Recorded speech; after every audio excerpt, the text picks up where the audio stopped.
Saudara yang terkasih dalam Tuhan Yesus, hari ini kita akan melanjutkan pembahasan dari kitab Markus. Saudara, minggu lalu Pastor Ray Grover sudah menyampaikan membahas sebuah tema mengenai perubahan yang sifatnya inside out. Perubahan yang sifatnya dari dalam keluar. Bukan sebuah perubahan ritualistik, bukan sebuah perubahan yang munafik, tapi perubahan yang otentik, yang didasarkan kepada relasi bersama dengan Allah. Dan hari ini kita akan melanjutkan pembahasan kita dari Markus pasal 8 ayat 31 sampai pasal 9 ayat 13 dengan tema Suffering and Glory. Mari kita akan baca bagian firman Tuhan ini secara bergantian. Saya akan memulai dan jemaat kemudian meresponinya. Demikian firman Tuhan. Yesus mulai mengajarkan kepada mereka bahwa anak manusia harus menanggung banyak penderitaan dan ditolak oleh tua-tua, imam-imam kepala, dan ahli-ahli Taurat. Lalu dibunuh dan bangkit sesudah 3 hari.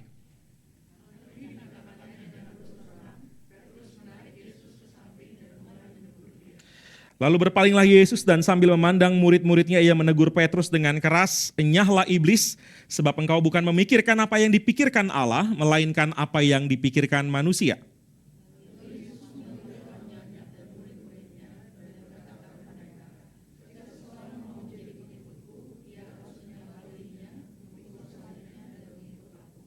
Karena siapa saja yang mau menyelamatkan nyawanya, ia akan kehilangan nyawanya. Tetapi siapa saja yang kehilangan nyawanya karena aku dan karena Injil, ia akan menyelamatkannya.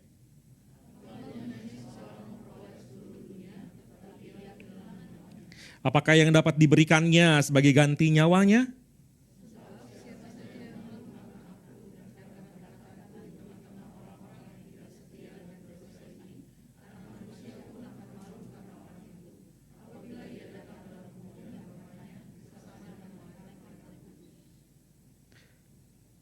Katanya lagi kepada mereka, "Sesungguhnya aku berkata kepadamu, di antara orang yang hadir di sini ada yang tidak akan mengalami kematian, sebelum mereka melihat bahwa kerajaan Allah telah datang dengan kuasa."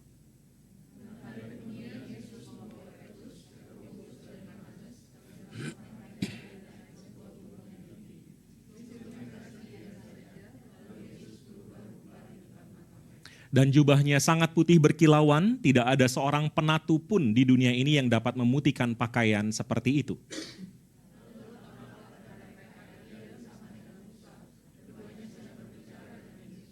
Kata Petrus kepada Yesus, "Rabi, sungguh baik kita berada di tempat ini. Biarlah kami dirikan 3 kemah, 1 untuk engkau, 1 untuk Musa, dan 1 untuk Elia."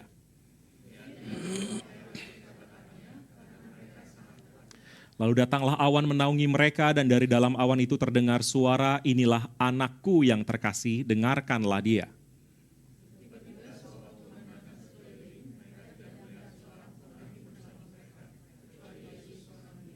Pada waktu turun dari gunung itu, Yesus memperingatkan mereka supaya jangan menceritakan kepada siapapun apa yang telah mereka lihat itu sebelum Anak Manusia bangkit dari antara orang mati.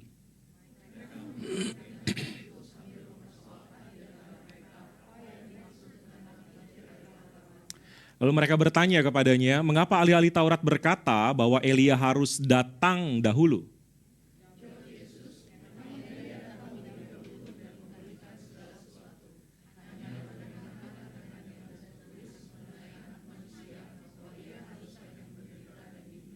Sama-sama. "Tetapi aku berkata kepadamu, Elia memang sudah datang dan orang memperlakukan dia menurut kehendak mereka, sesuai dengan yang ada tertulis tentang dia." Saudara yang terkasih, secara sederhana struktur kitab Markus dapat dibagi menjadi 2. Bagian pertama dari pasal 1 ayat 1 sampai pasal 8 ayat 26. Dan kemudian dari pasal 8 ayat 27 sampai 16 ayat yang ke-8. Saudara, bagian pertama, pasal 1 ayat 1 sampai 8 ayat 26 itu berfokus kepada kehidupan Yesus Kristus sebagai anak Allah di daerah Galilea. Lalu kemudian dari pasal 8 ayat 27 sampai 16 ayat 8 berfokus kepada kehidupan Yesus Kristus sebagai anak Allah di daerah Yerusalem. Dan menariknya saudara, di awal dari kedua bagian besar ini ada paralelisme tema yang Markus bukakan kepada kita. Kalau saudara lihat dalam pasal pertama ayat 1 sampai 45 sebagai introduksi bagian pertama, dan pasal yang baru kita baca tadi, pasal 8 yang dimulai dari ayat 27 sampai 9 ayat 13, saudara di dalamnya ada paralelisme, ada kesamaan, bukan secara kronologis, tetapi secara tema. Sama-sama bicara soal di pasal 1 tentang pengakuan Yesus adalah anak Allah berdasarkan kitab suci. Markus memulai kitabnya dengan kemudian berkata, inilah Injil Yesus Kristus anak Allah. Dan dia mengutip Yesaya untuk menegaskan tentang identitas Yesus. Sementara di pasal 8 ayat 27 ada sebuah pengakuan lain yang ditulis oleh Markus, dan pengakuan tentang Yesus sebagai anak Allah itu, sebagai Mesias dari Allah itu, bukan lagi dari kitab suci yang dikutip, tetapi dari Petrus yang mendapatkan suara dari Allah. Ketika Petrus berkata, engkaulah Mesias, di bagian Matius dikatakan bukan engkau yang berbicara, tetapi Allah yang memberitahu kepadamu. Lalu kemudian di pasal 1 bicara soal ada Yohanes Pembaptis mempersiapkan jalan. Sementara di pasal 8 tadi kita mendengar Yohanes Pembaptis sudah datang, Elia itu sudah datang, dan Elia itu perannya sudah digenapi oleh Yohanes Pembaptis. Kemudian pasal 1 kita mendengar tentang ada validasi dari Bapa ketika Yesus dibaptis. Kemudian ada suara yang berkata, engkaulah anak yang kukasihi, kepadamulah aku berkenan. Sementara tadi di dalam kisah transfigurasi ketika Yesus dimuliakan di atas gunung, saudara ada validasi lagi dari Bapa, di mana Bapa berkata, inilah anak yang kukasihi dan dengarkanlah dia. Kemudian pasal 1, ketika Yesus sudah selesai dibaptis, Markus menceritakan tidak dengan detail mengenai pencobaan yang dialami Yesus di padang gurun. Tapi kalau saudara baca dalam Matius atau Lukas, saudara akan menemukan di sana pencobaan iblis itu berkaitan dengan tema ini, Mesias tanpa penderitaan. Karena Yesus dicobai untuk mengubah batu menjadi roti, kemudian menjatuhkan diri dari tempat yang tinggi, lalu menyembah iblis, dan semuanya bicara tentang engkau Mesias, engkau anak Allah, dan engkau tidak pantas menderita. Engkau boleh bersenang-senang, engkau boleh bahagia dengan cara singkat seperti ini. Kemudian pasal 8, kita menemukan tema yang sama. Bukan iblis yang mencobai Yesus, tapi iblis memakai Petrus untuk kembali berbicara tentang tema yang sama. Engkau Mesias, engkau tidak pantas menderita. Tapi kemudian juga di pasal 1, Yesus berkata, kerajaan Allah sudah dekat, bertobatlah. Tapi di pasal 8 tadi kita membaca bahwa ada orang yang tidak akan mati sebelum mereka melihat kerajaan Allah telah datang. Bukan lagi sudah dekat, tapi telah datang. Lalu kemudian di pasal 1, ada panggilan kepada murid-murid yang pertama. Mengikut Yesus dari segala jenis profesi. Orang banyak yang mengikutnya pun saudara kemudian diajak berjalan bersama dengan Yesus. Tapi di tengah perjalanan dalam pasal 8, bukan sekedar ada panggilan bagi murid-murid pertama.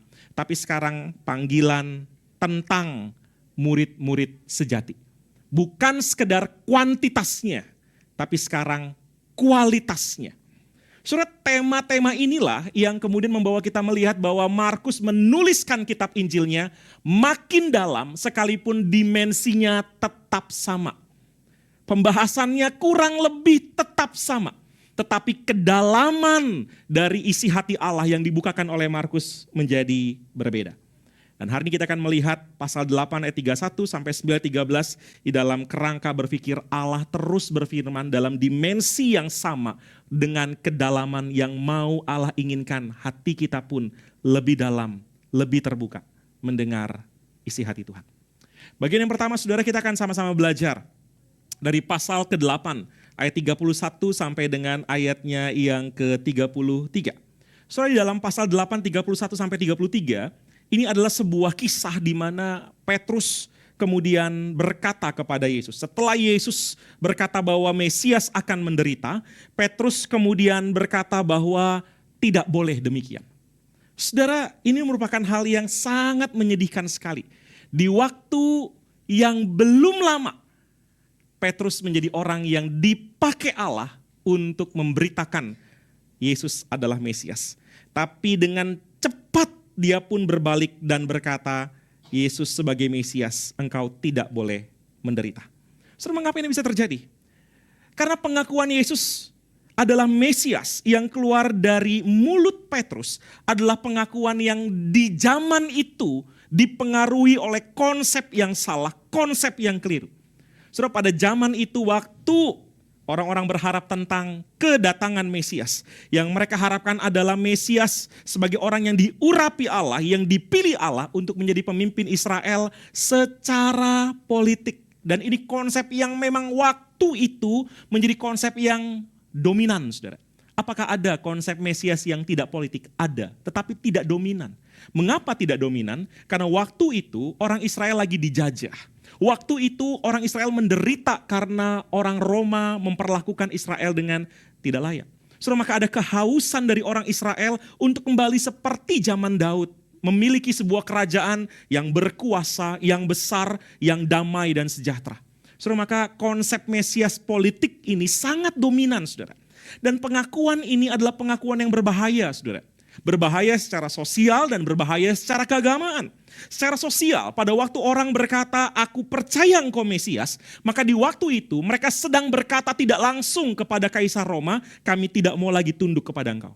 Hari itu pada waktu mereka mengaku Yesus adalah Mesias, maka mereka sedang menolak Kaisar dan hanya akan taat kepada otoritas daripada Mesias. Secara keagamaan, saudara, ini berarti bahwa hari itu pada waktu mereka mengaku Yesus adalah Mesias, artinya mereka tidak perlu lagi tunduk kepada peraturan dari ahli Taurat, imam-imam, orang Farisi, orang Saduki. Tidak akan ada lagi faksi, tidak akan ada lagi partai keagamaan. Hanya ada satu tuntunan keagamaan di bawah tuntunan Mesias. Mesias itu yang akan menjadi pemimpin agama Yahudi yang sejati. Saudara, Yesus tahu konsep Mesias politik seperti ini yang mempengaruhi sosial, mempengaruhi keagamaan adalah konsep yang salah. Itulah sebabnya saudara, Yesus kemudian menggunakan kesempatan itu untuk mengajarkan konsep Mesias yang benar dengan menggunakan kata yang sangat kuat ketika dia menjelaskan perjalanan hidupnya, misinya, kedatangannya. Saudara, Yesus berkata bahwa anak manusia harus mengalami semua itu. Saudara, kata harus di sini sangat menekankan tentang perjalanan yang Yesus harus jalani. Gak ada skenario lain, gak ada cerita lain, gak ada alternatifnya bahwa Yesus tidak akan menderita. Yesus harus menderita. Kenapa, saudara? Karena penderitaan Yesus akan terjadi bukan sebagai korban keadaan oleh manusia, bukan sebagai victim of human evil. Bukan, saudara. Tapi dia akan menjadi sacrifice, korban keselamatan yang Allah sendiri tetapkan sejak dari penciptaan dunia ini. Saudara, penderitaan dan salib Yesus adalah bagian dari rencana Allah atas dunia dan itu tidak akan berubah. Sejak perjanjian lama, sejak masa penciptaan, Allah sudah tetapkan itu, Allah sudah mengharuskan itu, bahwa Mesias sang juru selamat akan menjadi hamba yang menderita. Dan Yesus pun menyadari itu. Yesus datang dari dunia bukan dengan polos-polos, bukan dengan naif, bukan dengan kehidupan yang berproses seolah-olah dia tidak tahu kenapa dia datang dan dia akan mengerti pada waktu dia ada dunia ini. Tidak, saudara. Dari sorga dia datang ke dunia, dia tahu dia akan menderita. Dia tahu dia harus menderita. Allah tetapkan itu karena Allah ingin manusia melihat betapa besar cinta Allah bagi manusia. Dan harga cinta itu adalah salib dan pengorbanan anaknya yang tunggal. Tapi saudara, penderitaan bukanlah akhir dari cerita. Yesus datang betul untuk menderita. Tapi sangat naif kalau kita berkata Yesus datang untuk mati, selesai. Enggak, saudara. Dia bukan orang bodoh-bodoh yang datang kemudian dibunuh oleh orang-orang pada zaman itu. Dia bukan orang yang datang kemudian membuat sebuah reformasi, revolusi, dan kemudian akhirnya mengalami penderitaan. Tidak. Saudara, Yesus datang betul untuk menderita. Yesus datang betul untuk mati. Tetapi tujuan utamanya bukan sekedar mati, saudara. Tujuan utamanya adalah tentang kemuliaan Allah. Dan tidak ada cara lain untuk menyatakan kemuliaan itu kalau tidak melalui salib. Itulah sebabnya Yesus berkata, dia harus menanggung banyak penderitaan. Penderitaan yang berat, yang tidak adil, yang memalukan. Penderitaan yang menyakitkan, penderitaan yang menyedihkan. Karena dia bukan sekedar mengalami penderitaan fisik dengan tangan yang berlobang, kaki yang berlobang, tubuh yang disalib. Tapi dia mengalami penderitaan emosional ketika murid-murid yang dia kasihi meninggalkan dia. Ketika murid yang dia cintai, Petrus menyangkal dia. Ketika Yudas yang dia kasihi, dia terus tetap menunjukkan kesetiaan 3,5 tahun berjalan. Tetap menyangkal dia. Ketika murid yang dia kasihi Yohanes harus jauh daripada dia dan tidak ada satu pun yang kemudian datang secara emosional, dia harus mengalami penderitaan itu. Secara spiritual, pada waktu dia di kayu salib dia harus terpisah dari Allah, menanggung murka Allah, kenajisan, kejijikan yang sangat menyedihkan, sangat mempermalukan. Dia harus alami itu. Saudara, maka ketika Yesus katakan dia harus mengalami penderitaan, menanggung banyak penderitaan, ini bukan sekedar fisik. Bukan sekedar masalah tubuhnya yang berdarah dan hancur karena dicambuk. Tapi seluruh dimensi kehidupannya, seluruh bagian hidupnya menderita. Dan dia lakukan itu karena tidak ada cara lain untuk menyatakan kemuliaan Allah. Yesus harus menjadi hamba yang menderita. Itulah sebabnya ketika dia menceritakan kisah ini, dia mengakhiri nubuatan ini dengan kebangkitan. Karena kemuliaan Allah dinyatakan bukan sekedar di kayu salib. Tapi kemuliaan Allah dengan lebih jelas dinyatakan pada waktu Yesus bangkit dari antara orang mati. Yang menyatakan kemenangan atas kematian, kemenangan atas dosa, kemenangan atas iblis, kemenangan atas nasib manusia yang menderita, yang selama ini menjadi musuh Allah. Kebangkitan itu yang memberikan sebuah pengharapan di mana Allah kembali berelasi dengan manusia berdosa. Di mana manusia berdosa kembali diterima menjadi anak-anak Allah di dalam kebangkitan daripada Kristus. Tapi saudara, pada waktu Petrus mendengar hal itu, sekalipun dia dengar sekarang versi full, Mesias harus menderita dan akan bangkit. Tapi Petrus berkata, engkau tidak boleh menderita. Mengapa saudara? Karena seperti tadi yang sudah kita lihat, iblis pakai dia untuk kembali membawa Yesus tergoda. Yesus, engkau bisa loh jadi Mesias. Engkau bisa loh tetap menjadi raja, penguasa atas dunia ini. Dan engkau tidak perlu menderita. So, strategi iblis ini terus dikumandangkan saudara sampai sekarang. Saudara, sampai sekarang begitu banyak orang Kristen juga yang kemudian mengalami situasi yang sama. Betul saudara, kita tidak lagi dirasuk oleh iblis. Karena roh di dalam kita lebih besar daripada roh dalam dunia ini. Karena Kristus berkuasa dan darah yang kudus itu melindungi kita. Tapi bukan berarti kita bisa bermain-main dengan kuasa iblis. Iblis masih bisa menggoda kita, memanipulasi pikiran kita. Satu ketika saudara, ada seorang istri yang datang ke rumah, kemudian suaminya lihat dia pulang dengan membawa beberapa tas belanja. Melihat itu saudara, suaminya udah gelisah, aduh kartu kredit lagi nih, pasti kepake.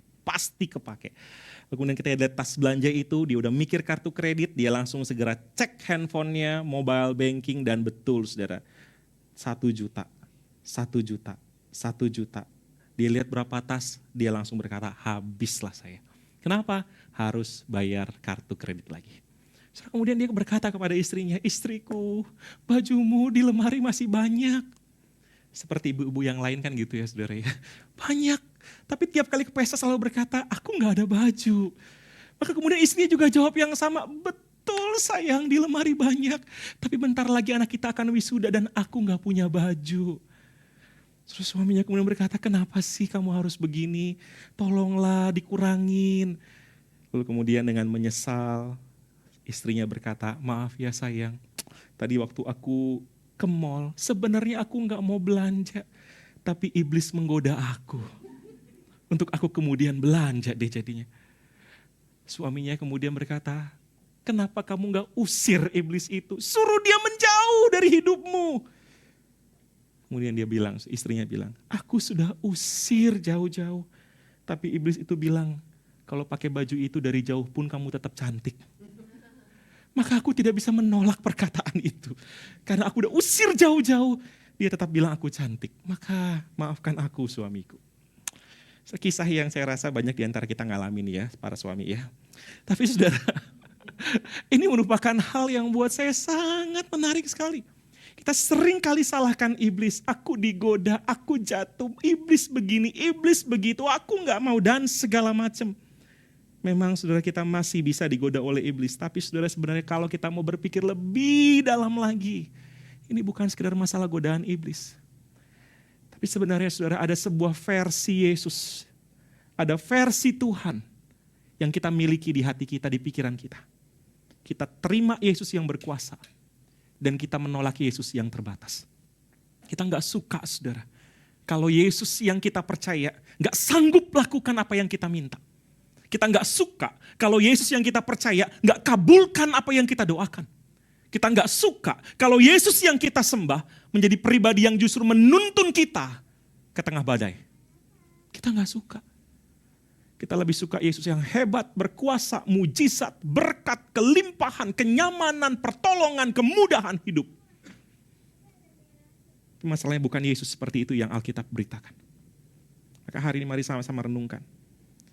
Yesus seperti apa yang kau percaya? Apakah engkau melihat Yesus hanya sebagai Tuhan yang useful, yang berguna buat hidupmu? Dan engkau benci kalau Tuhan itu tidak berguna. Hidup sudah berat, ngapain punya Tuhan yang bikin hidup tambah berat? Hidup sudah berat, ngapain percaya Yesus yang tidak membuat hidup jadi jauh lebih ringan? Ketika Yesus tidak lagi useful, berguna buat hidup kita, sangat mudah buat kita untuk meninggalkan dia. Menolak dia, memilih Tuhan yang lain. Apakah Yesus seperti itu yang kau sembah? Bagian kedua, Yesus kemudian melanjutkan dengan sebuah pengajaran yang paling radikal tentang pemuritan. Tidak ada satu pemimpin agama manapun yang mengajarkan apa yang Yesus ajarkan. Banyak pemimpin agama mengajarkan tentang mendisiplin hidup, tentang melepaskan ikatan dari dunia, tentang bagaimana berbuat baik, tentang bagaimana mengumpulkan pahala, dan segala macam. Tapi semuanya tetap berpusat kepada diri sendiri. Pengajaran Yesus radikal, berbeda, karena pengajaran Yesus membawa orang yang mendengarnya bukan lagi berpusat kepada diri sendiri, tapi berpusat kepada Kristus. Itulah sebabnya Yesus berkata, setiap orang yang mau mengikut aku. Saudara, kata mengikut ini di dalam filsafat Yunani. Ketika ada orang-orang mau belajar filsafat. Saudara, artinya orang tersebut harus melangkah di jejak kaki yang sama. Bukan sekedar ngekor di belakang, bukan sekedar bergerombol di belakang, tapi jejak kaki sang guru diinjak dengan tepat oleh sang murid. Saudara, kata mengikut ini menegaskan sebuah kesertaan, keikutsertaan yang serius. Saudara, maka ketika Yesus berkata, barang siapa yang mengikut aku, ini sebuah panggilan saudara bahwa murid yang Tuhan inginkan adalah murid yang belajar secara kognitif, belajar dari Yesus. Secara afektif, perasaan belajar dari Yesus. Secara kerohanian belajar dari Yesus. Demikian juga dia berjalan bersamanya. Enggak ada satu waktu di mana dia jauh dari Yesus. Dia tetap bersama dengan Yesus. Dan panggilan ini juga membawa orang yang mendengar untuk kemudian menyadari kita harus berusaha hidup seperti dia. Tidak boleh lagi bersembunyi di balik topeng saya manusia biasa. Terus berjalan, belajar, dan berusaha hidup seperti Yesus. Dan hidup seperti apa? Perjalanan seperti apa yang Yesus inginkan? Yesus mulai berkata bahwa ada harga yang harus dibayar. Seorang murid harus menyangkal diri. Saudara, menyangkal diri bukan berarti membenci diri sendiri. Menyangkal diri bukan juga tentang disiplin diri untuk menolak hal-hal yang berdosa. Bukan sekedar tentang self-control. Bukan, saudara. Self-control, disiplin diri itu adalah ekspresi yang terjadi, bentuk kenyataan yang terjadi pada waktu kita menyangkal diri. Jangan disamakan kedua ini. Menyangkal diri itu artinya berkata bahwa pusat hidup saya bukan lagi diri saya. Ada perubahan yang terjadi dari hidup yang berpusat pada diri sendiri menjadi hidup yang berpusat pada kehendak Allah.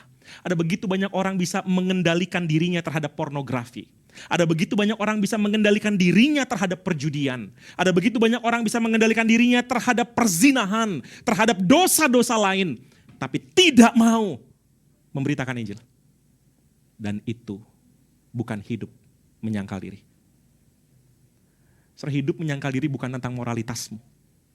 Hidup menyangkal diri bukan tentang seberapa strict, seberapa ketatnya engkau terhadap godaan dunia ini. Bukan. Tapi hidup menyangkal diri adalah bicara tentang hati yang menyadari kehendak Allah nomor satu. Dan itu menyangkut ke semua aspek kehidupanmu. Allah tidak ingin kau menjadi seorang pemberi persembahan yang generous, yang murah hati. Allah tidak ingin kau menjadi pelayan gereja yang rajin. Allah tidak ingin kau menjadi seorang yang berdampak di sosial. Tapi hidupmu di aspek yang lain mempermalukan Tuhan. Perkataanmu kasar, hatimu penuh kekhawatiran, pikiran kotor, licik, hal-hal yang tidak kelihatan.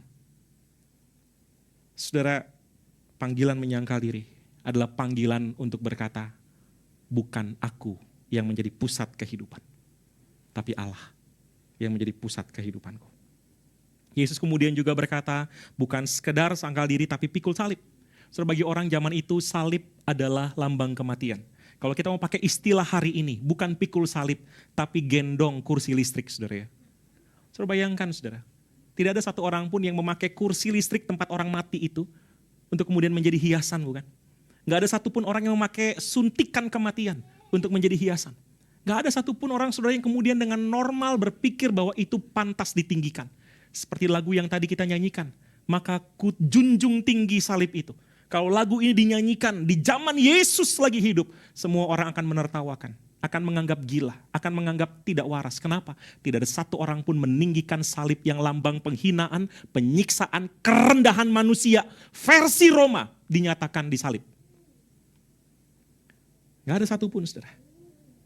Tapi disitulah Yesus kemudian berkata, engkau harus pikul salib. Sebelum dia sendiri pikul salib.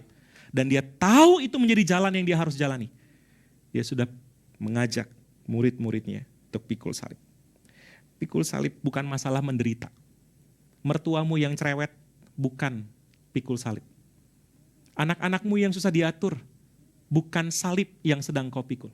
Bisnismu yang lesu, macet di jalan, sakit penyakit, engkau ditipu oleh orang. Itu bukan salib yang kau pikul. Itu penderitaan di dunia ini. Semua orang ngalamin itu. Kalau salib hanya bicara tentang begitu, apa bedanya kita dengan orang yang tidak mengenal Kristus? Ketika Tuhan bicara soal pikul salib adalah Tuhan ingin kau komitmen total, rela menderita demi kesetiaan kepada Kristus. Mertuamu yang cerewet itu akan menjadi salib ketika dia cerewet tentang imanmu. Rajinnya engkau beribadah. Cintanya engkau kepada Tuhan. Dia akan menjadi salib yang engkau harus pikul. Karena engkau sedang setia kepada Kristus. Bisnismu yang lesu itu akan menjadi salib yang engkau pikul. Ketika engkau rela rugi daripada curang bisnis. Ketika engkau rela rugi daripada licik bisnis. Ketika engkau rela untuk hidup benar daripada mempermalukan Yesus dalam bisnis. Bisnismu yang rugi itu akan menjadi salib yang engkau pikul. Karena engkau sedang setia kepada Kristus. Saudara, maka ini bukan sebuah hal yang kita bisa samakan dengan penderitaan pada umumnya. Karena salib bicara soal komitmen untuk rela menderita demi kesetiaan kepada Kristus. Lalu kemudian Yesus menyampaikan beberapa hal yang lain. Dia berkata, barang siapa yang mau menyelamatkan nyawanya, dia akan kehilangan nyawanya. Tapi barang siapa yang kehilangan nyawanya karena aku dan karena Injil, dia akan menyelamatkannya. Kemudian Yesus juga berkata bahwa apa gunanya seorang memperoleh seluruh dunia, tetapi kehilangan nyawanya. Yesus juga berkata, barang siapa yang malu atas perkataanku di depan manusia, aku pun akan malu kepada dia pada waktu aku datang. Buat apa semua ini Tuhan katakan? Karena Tuhan ingin, saudara, orang-orang Kristen sama-sama menyadari, para pengikut Kristus, murid Yesus, sama-sama menyadari bahwa hidupmu bergantung penuh bukan pada kendalimu pada waktu engkau kumpulkan banyak. Hidupmu bukan bergantung penuh kepada hartamu pada waktu engkau mencoba memperoleh dunia ini. Hidupmu bukan bergantung kepada relasimu pada waktu engkau menjaga perasaan mereka daripada perasaan Kristus. Sebaliknya saudara, Kristus ingin memutarbalikkan dunia ini dengan berkata, hanya orang yang menyerahkan hidupnya sebagai murid Kristus yang akan menemukan hidup yang sejati. Semakin kau berjuang mengumpulkan, semakin kau berjuang membawa lebih banyak lagi buat rasa aman dalam hidupmu, semakin engkau memikirkan perkataan orang, penghormatan manusia, semakin kau akan menjauh dari hidup yang sejati yang Tuhan mau berikan kepadamu. Hanya orang yang menyerahkan hidupnya sebagai murid Kristus akan menemukan hidup yang sejati itu. Maka mari bertanya saudara, kehidupan Kristen seperti apa yang sedang kau jalani? Apakah engkau pemakai identitas Kristenmu dan kau terus haus akan harta, haus akan penghormatan manusia, haus akan membangun kendali hidupmu? Ataukah engkau orang Kristen, murid Kristus yang menyerahkan semuanya, total, berbagai dimensi hidup saya, apapun itu, tidak ada yang tidak dipersembahkan kepada Kristus. Yang terakhir,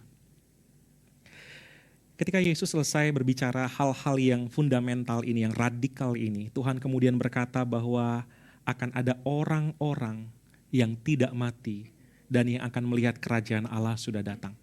Sudah banyak orang berpikir kalimat ini artinya dari zaman Yesus sampai zaman sekarang artinya masih ada yang hidup. Dan sampai nanti Yesus datang kedua kali, orang itu akan tetap hidup. Saudara, itu cara penafsiran yang salah. Maka percayalah, gak ada saudara ya, konspirasi seperti yang saudara lihat di Da Vinci Code begitu ya. Yang zaman ini masih ada orang-orang zaman dulu yang masih hidup dan disembunyikan oleh Vatikan gitu kira-kira ya. Saudara gak ada saudara, itu konspirasi omong kosong. Kenapa saudara? Karena yang Yesus tekankan bukan masalah fisiknya akan hidup sampai kepada Yesus datang kedua kali, tidak. Tetapi kalau saudara membaca kisah ini, janji ini diberikan sebelum transfigurasi, proses peristiwa perubahan rupa daripada Yesus. Itu artinya saudara akan ada orang-orang yang Tuhan siapkan untuk melihat cicipan kerajaan Allah di puncak gunung itu. Dan menariknya saudara, yang dipilih adalah Yakobus, Petrus, dan Yohanes. Mungkin banyak orang berkata bahwa yalah ketiga ini murid Yesus yang paling dikasihi. Yesus ini adalah inner circle, trio kwek-kweknya Yesus begitu kira-kira. Yesus paling sayang kepada mereka. Saya rasa pemikiran yang salah. Saya lebih memilih untuk mendengar saudara, David Guzik bilang begini. Kenapa 3 orang dipilih? Karena 3 orang ini yang paling troublemaker. Yohanes dan Yakobus yang paling berani bilang sama Yesus, waktu engkau datang, taruh kami di kiri dan kanan. Gak ada yang bilang kayak gitu saudara, cuman Yakobus dan Yohanes. Dan tidak ada yang berani menegur Yesus selain pada Petrus, yang baru aja Yesus marahin juga. So, maka kenapa 3 orang ini yang diajak? Karena 3 orang ini yang paling troublemaker. Maka perlu perhatian ekstra saudara kepada 3 orang yang troublemaker ini. Maka diajaklah mereka untuk kemudian betul-betul melihat konsep kerajaan Allah yang berbeda. Bukan politik, bukan sosial, bukan keagamaan. Tapi konsep kerajaan Allah yang Tuhan ingin mereka cicipi. Supaya mereka kemudian berjalan dengan konsep yang benar mengenai siapa itu Mesias. Saudara, pada waktu Yesus ada di puncak gunung itu, saudara, Yesus bertemu dengan Musa dan bertemu dengan Elia. Jangan tanya ya, Markus tahu dari mana. Gak mungkin pakai name tag kan saudara ya, Musa, Elia gitu. Atau mungkin Musa bawa 2 loh batu, Elia bawa kereta, kuda gitu ya. Saudara, kita gak tahu saudara, tahu dari mana. Percayalah saudara bahwa itu betul Musa, percayalah bahwa itu Elia saudara. Tapi kenapa kedua orang itu harus datang? Karena kedua orang itu adalah wakil, di mana Musa mewakili Taurat Allah. Dan Elia mewakili para nabi. Tidak ada nabi yang lebih besar daripada Nabi Elia. Saudara, maka di dalam tradisi Yahudi, kedua orang ini adalah perwakilan daripada firman Allah, wahyu Allah. Musa dan Elia. Dan kedua orang itu hadir pada waktu Yesus ditinggikan, dimuliakan. Dan setelah itu mereka hilang, tapi Yesus tetap ada. Untuk apa itu terjadi?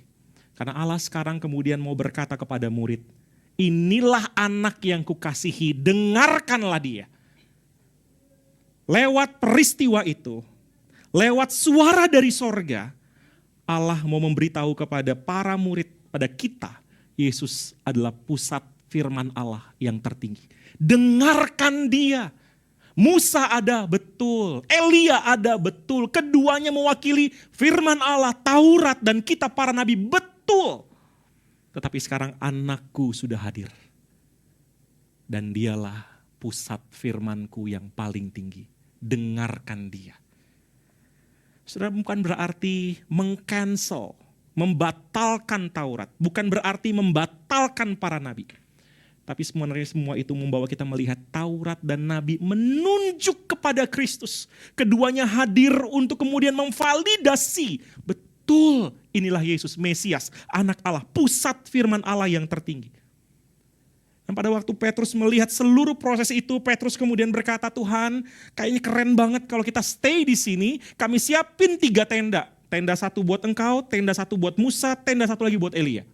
Saudara, peristiwa ini mungkin buat kita kayaknya, wah Petrus sangat luar biasa ya saudara ya. Sangat inisiatif sekali. Punya karyawan kayak ini gitu ya. Punya rekan sekerja di gereja kayak itu, senangnya luar biasa. Saya punya anak saudara, namanya Nehemia, umur 11 tahun. Dan dia juga sama kayak Petrus, inisiatif yang saya nggak pikirkan dia lakukan. Saking inisiatifnya saudara. Ada waktu di mana saya sangat happy dengan inisiatifnya dia. Tapi lebih banyak waktu saya pusing saudara dengan inisiatifnya dia. Saudara, itu yang terjadi saudara dengan Petrus. Ketika Petrus berkata begitu, saudara, ini bukan pujian buat Yesus. Ini bukan sesuatu yang Yesus inginkan. Karena yang Yesus inginkan bukanlah mereka stay di sana, mengagumi semua peristiwa itu. Yang Yesus inginkan adalah murid, mulai sekarang engkau sudah melihat kerajaan Allah, cicipan yang luar biasa. Jangan berhenti pada kekaguman, tapi berjalan dengan mendengarkan Yesus. Saudara, apa yang Yesus inginkan adalah para murid tidak menjadi orang-orang yang bertumbuh secara iman melalui pengalaman rohani, tetapi melalui ketaatan kepada firman Kristus. Saudara, sangat mudah kita menjadi orang Kristen yang haus pengalaman rohani. KKR di sini, KKR di sana, acara ini, acara itu, retreat ini, retreat itu. Kita haus mengalami semuanya karena kita kepengen ngalamin terus. Kalau bisa tiap kali ada KKR sampai merinding-merinding begitu. Kalau ikut retreat yang sampai nangis-nangis begitu. Kalau bisa ikut sebuah mission trip yang sampai melihat mujizat luar biasa. So, karena kita sangat bergantung kepada pengalaman rohani. Pengalaman emosional. So, saya bukan berkata bahwa pengalaman rohani dan emosional itu salah. Enggak. Pengalaman rohani dan pengalaman emosional adalah cara yang Tuhan pakai untuk membawa kita mencicipi kerajaan Allah itu juga. Tapi saudara, yang Tuhan inginkan bukanlah iman yang bergantung kepada pengalaman. Mengapa saudara? Karena ada waktunya dan sering kali terjadi. Ketaatan pada firman itu yang menguatkan kita berjalan, bukan pengalaman. Ketaatan pada firman itu yang membuat kita bisa terus melangkah sekalipun menyakitkan, membosankan, gak ada merinding-merindingnya. Tapi engkau hanya mampu berjalan pada waktu engkau bergantung pada firman. Dalam anugerah Allah, Allah memang izinkan sesuatu terjadi. Engkau dengar firman, engkau dengar khotbah, engkau dengar lagu. Pengalaman-pengalaman tertentu terjadi. Tapi di waktu hatimu tumpul, di waktu perasaanmu mati rasa, Allah ingin kau tetap berjalan dalam ketaatan. Karena dia ingin menjadi Allah juga di dalam bosannya hidupmu. Mati rasanya engkau. Tumpulnya emosimu. Dia tetap Allah buat engkau. Saudara, maka hati-hati dengan sikap hidup yang haus akan pengalaman. Boleh saudara, minta terus sama Tuhan. Pengalaman rohani. Tapi jangan jadikan ketika engkau tidak mengalami apapun, engkau berhenti berjalan. Karena tidak sedikit orang tidak taat lagi kepada Tuhan. Karena selalu berkata, aku ke gereja gak rasa apa-apa. Aku baca Alkitab gak ngerti apa-apa. Aku ikut komsel gak dapet apa-apa. Dan karena aku gak dapet, gak rasa, gak terima, aku mengukur dengan subjektivitasku sendiri, pengalamanku sendiri, engkau gak pantas lagi mendapatkan penghormatanku. Kita mungkin gak ngomong itu secara langsung kepada Allah. Tapi waktu kita berhenti taat, waktu kita berhenti menjadi murid, kalimat yang sama sedang kita ucapkan. Kau tidak cukup. Firman-Mu tidak cukup. Aku butuh lebih daripada itu. Maka mari bertanya, perjalanan iman seperti apa yang sedang kau jalani? Apakah iman yang bergantung pada firman, berfondasi, berdasar dalam ketaatan pada firman? Atau kepada pengalamanmu, perasaanmu, subjektivitasmu? Saudara, di waktu kita mempersiapkan diri menuju kepada Jumat Agung dan Paskah, bagian firman ini kembali membawa kita untuk membereskan hal-hal yang mungkin selama ini kita anggap itu Kristen, itu rohani, tapi itu tidak sesuai dengan apa yang Allah mau. Maka hari ini mari sama-sama renungkan, saudara. Tuhan Yesus seperti apa yang kau percaya? Hanya Yesus yang berkuasa? Atau engkau mau belajar melihat Yesus yang menderita? Yesus yang terbatas, tidak harus memenuhi keinginanmu, apa yang kau mau. Bagaimana perjalananmu sebagai murid Kristus? Betulkah engkau murid? Atau engkau hanya fans, penggemar Yesus? Dan apakah imanmu kau bangun di atas firman atau pengalamanmu? So, mari kita tundukkan kepala, kita berdoa kepada Tuhan. Renungkan 3 pertanyaan ini. Minta Tuhan ubahkan hidupmu. Ambil waktu sebentar berdoa di hadapan Tuhan.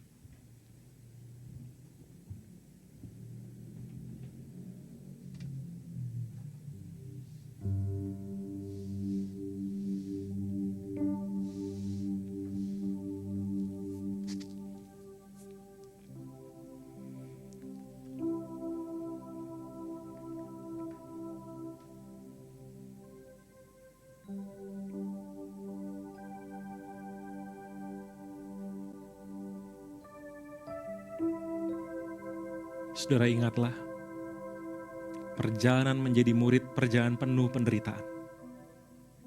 Tidak nyaman, tidak enak. Tapi di tengah jalan suffering itu, the glory of God, kemuliaan Allah, dinyatakan. Bukan di dalam perasaanmu, bukan di dalam emosimu atau pengalaman rohani yang engkau pikirkan harus terjadi. Tapi ketika engkau makin serupa Kristus lewat ketaatan kepada firman, the glory of God, kemuliaan Allah dinyatakan dalam hidup. Ke hari ini, mari datang kepada Tuhan dan berdoa, memohon Tuhan tolong kita dalam anugerah-Nya. Tuhan, daging kami menolak penderitaan. Daging kami berharap kalau bisa, kami gak mau berjalan di dalam perjalanan salib itu. Kalau bisa berikanlah jalan yang mudah. Kalau bisa berikanlah jalan yang nyaman. Kalau bisa berikanlah jalan yang memberikan pengalaman demi pengalaman yang heboh, luar biasa, merinding, menyenangkan, mengharukan. Daging kami berharap seperti itu. Tapi kami tidak mau berjalan di dalam keinginan daging kami. Kami mau berjalan di dalam tuntunan roh-Mu ya Yesus. Hari ini kami berdoa, nyatakanlah apa yang Engkau pantas baik, Engkau anggap pantas buat kami, Engkau anggap baik buat kami. Nyatakanlah ya Tuhan, sekalipun itu membuat kami menangis, sekalipun itu membuat kami harus merasa mati, rasa tumpul, sekalipun itu membuat kami merasa tidak nyaman, kalau itu Engkau anggap layak, Engkau anggap baik, Engkau anggap mulia ya Yesus, lakukanlah. Jadikanlah itu dalam hidup kami. Agar bukan kehendak kami yang terjadi, tapi kehendak-Mu ya Bapa. Ini doa kami. Dalam kelemahan kami butuh anugerah-Mu dan kami percaya Engkau Tuhan yang murah hati memberi anugerah-Mu. Demi Kristus, Juru Selamat kami yang hidup, kami berdoa.